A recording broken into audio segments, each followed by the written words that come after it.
এটা অতিকে উদ্বেগজনক খবৰ ইছলাম ধৰ্মী লোকসকলৰ মতে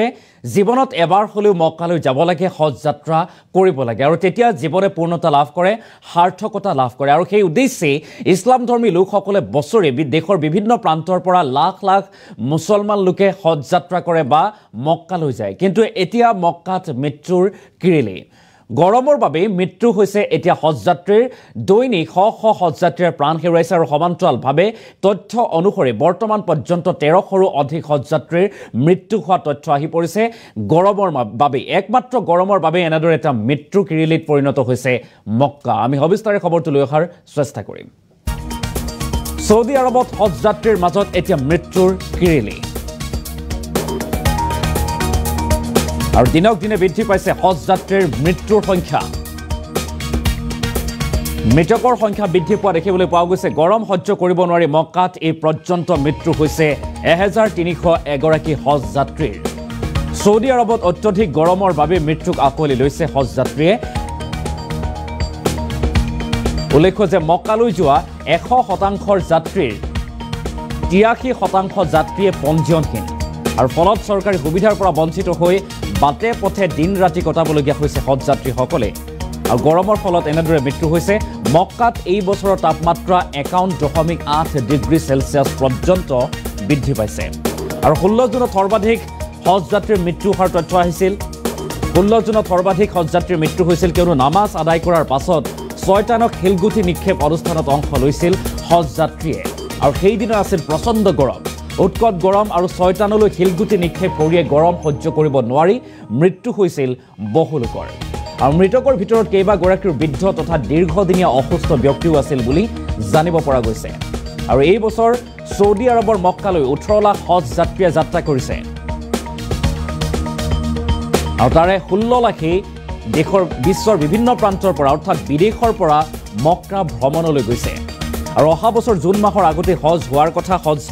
হোৱাৰ কথা আছে বুলি জানিব পৰা গৈছে কিয়নো গ্ৰেগৰিয়ান কেলেণ্ডাৰত প্ৰতি বছৰে হজৰ সময় প্ৰায় 11 দিন আগবাঢ়ি আহে আৰু গতিকে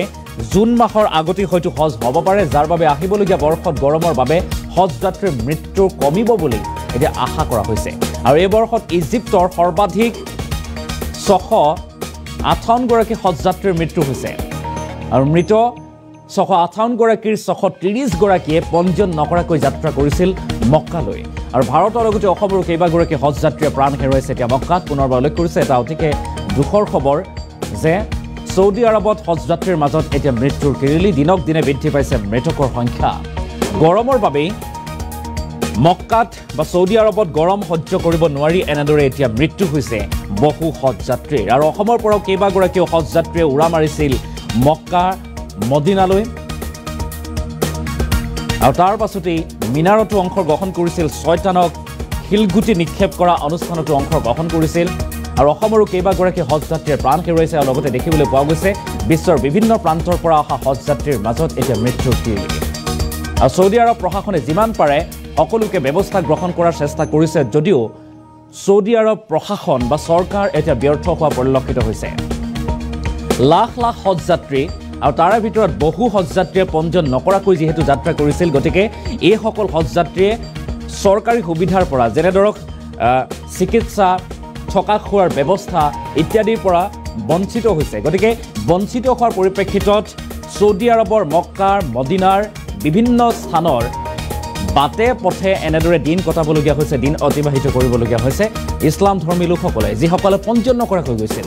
আৰু তাৰ পৰিপ্ৰেক্ষিততে অত্যধিক গৰম প্ৰচণ্ড গৰম পহৰ ৰ'দ আৰু এই গৰম সহ্য কৰিব নোৱাৰি এতিয়া একাংশ লোকে মৃত্যুক আকোৱালি লৈছে আৰু যাৰ পৰিপ্ৰেক্ষিতত বিভিন্ন স্থানত দেখিবলৈ পোৱা গৈছে কেৱল মৃতদেহ আৰু মৃতদেহ আৰু উল্লেখ্য যে 16 জুনত সৰ্বাধিক হজযাত্ৰীৰ মৃত্যু হোৱাৰ তথ্য আহিছিল য'ত নামাজ আদায় কৰাৰ পাছত ছয়টানক শিলগুটি নিক্ষেপ অনুষ্ঠানত অংশগ্ৰহণ কৰিছিল আৰু সেই দিনটোত আছিল অত্যধিক গৰম 50ৰ পাৰাস্তম্ভ পাৰ কৰিছিল সৌদি আৰবত সেইদিনা গৰমে যাৰ পৰিপ্ৰেক্ষিতত মানুহৰ ভিৰ হৈছিল হজযাত্ৰীৰ অগণন হজযাত্ৰী লাখ লাখ হজযাত্ৰীৰ ভিৰ হৈছিল আৰু সেই ভিৰৰ মাজতে গৰম সহ্য কৰিব নোৱাৰি বহু হজযাত্ৰীয়ে সেই দিনটোত সৰ্বাধিক হজযাত্ৰীৰ মৃত্যু হোৱাৰ তথ্য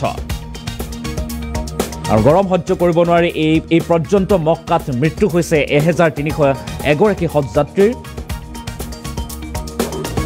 উল্লেখ্য যে মক্কালৈ যোৱা 100% হজযাত্ৰীৰ 83%ই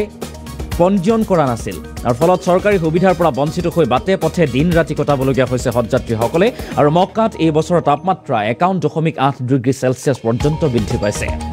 আৰু 16 জনত সৰ্বাধিক হজযাত্ৰীৰ মৃত্যু হোৱাৰ তথ্য নামাজ আদায় কৰাৰ পাছত 6 টানৰ শিলগুটি নিক্ষেপ অনুষ্ঠানত অংশ লৈছিল হজযাত্ৰীসকলে আৰু 6 টানলৈ শিলগুটি নিক্ষেপ কৰিয়ে গৰম সহ্য কৰিব নোৱাৰি মৃত্যু হৈছিল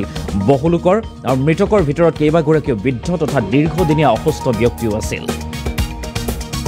আৰু এই বছৰ সৌদি আৰবৰ মক্কালৈ 18 লাখ হজযাত্ৰীয়ে যাত্ৰা কৰিছে আৰু তাৰে 16 লাখেই বিদেশৰ পৰা মক্কা ভ্ৰমণলৈ আহিছে বুলি জানিব পৰা গৈছে আৰু অহা বছৰ জুন মাহৰ আগতেই হজ হোৱাৰ কথা কিয়নো গ্ৰেগৰিয়ান যি কেলেণ্ডাৰ এই কেলেণ্ডাৰ অনুসৰি হজ যাত্ৰাৰ দিন 11 দিন প্ৰতি বছৰে 11 দিন আগুৱাই আহে গতিকে এই বৰ্ষৰ যেহেতু জুন মাহত হৈছিল হজ আৰু তাৰ পাছতেই মে মাহত অহা বৰ্ষত মে মাহতে হয়তো হজ হ'ব পাৰে আৰু সেয়া স্পষ্ট হৈছে আৰু হয়তো তেতিয়া মে মাহত যদি হজ হয় তেতিয়া গৰমৰ বাবে হয়তো হজযাত্ৰীৰ মৃত্যু নহ'ব বুলি এতিয়া আশা কৰা হৈছে কিয়নো মে মাহত সিমান গৰম নহয় জুন জুলাইত যিমান গৰম গতিকে তাৰ প্ৰতি লক্ষ্য ৰাখি এনেদৰে এতিয়া চৰকাৰে যিসকল হজযাত্ৰী আছিল যিমান পাৰে চেষ্টা চলাইছে যে তেখেতসকলক চিকিৎসা প্ৰদান কৰা থকা খোৱাৰ ব্যৱস্থা কৰি দিয়া যিমান পৰা যায় সিমান চেষ্টা অব্যাহত ৰাখিছে যদিও দেখিবলৈ পোৱা গৈছে একাংশই পঞ্জীয়ন নকৰাৰ বাবে পঞ্জীয়ন নকৰাকৈ হজযাত্ৰা কৰাৰ বাবে এতিয়া মৃত্যুক আঁকোৱালি লৈছে অৰ্থাৎ থকা খোৱাৰ সুবিধাৰ পৰা বঞ্চিত হোৱাৰ পাছতেই গৰম সহ্য কৰিব নোৱাৰি এনেদৰে বাটে পথে দিন ৰাতি কটোৱাৰ ফলত মৃত্যু আঁকোৱালি লৈছে আৰু মৃতকৰ ভিতৰত সৰ্বাধিক লোকে বৃদ্ধ তথা দীৰ্ঘদিনীয়া অসুস্থ বুলি জানিব পৰা গৈছে আৰু তাৰ ফলত গৰম সহ্য কৰিব নোৱাৰি তেখেতসকলে মৃত্যুক আঁকোৱালি লৈছে আৰু ইজিপ্তৰ সৰ্বাধিক লোকৰ মৃত্যু হৈছে আৰু সেই তথ্য আহিছে মক্কাত গৰম সহ্য কৰিব নোৱাৰি 1300ৰো অধিক হজযাত্ৰীৰ মৃত্যু হোৱাৰ তথ্য